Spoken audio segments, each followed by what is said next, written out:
দেবর ও ভাবির মধ্যে কেমন পর্দা হওয়া উচিত? দেবর এবং ভাবির মধ্যে সীসা ঢালা প্রাচীরের মতো পর্দা হওয়া উচিত।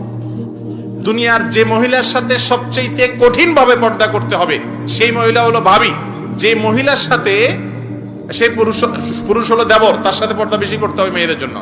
আর ওই মহিলার সাথে পর্দা সবচেয়ে বেশি করতে হবে যিনি হলেন দেবরের ভাবি অথবা কোন পুরুষের শ্যালিকা। নবী সাল্লাল্লাহু আলাইহি ওয়াসাল্লাম বলেছেন, আল হামু ওয়াল মউত, এরা হলো মউতের মতো।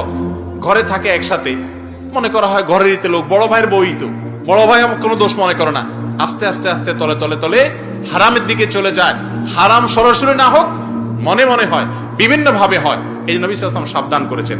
বাহিরে মহিলার সাথে পর্দা অনেকে ঠিকই করে, বাসায় এসে ভাবির সাথে পর্দা করে না। অনেক মহিলা আছে বাহিরে বোরকা পরে যায়, বাসায় দেবরের সাথে দেখা করে, আছে না নাই? হারাম একেবারে। যৌথ ফ্যামিলি যদি থাকতে হয় তাহলে সেক্ষেত্রেও পর্দা যাতে মেনটেন হয়, ফ্যামিলি সেটআপটা সেভাবে করতে হবে।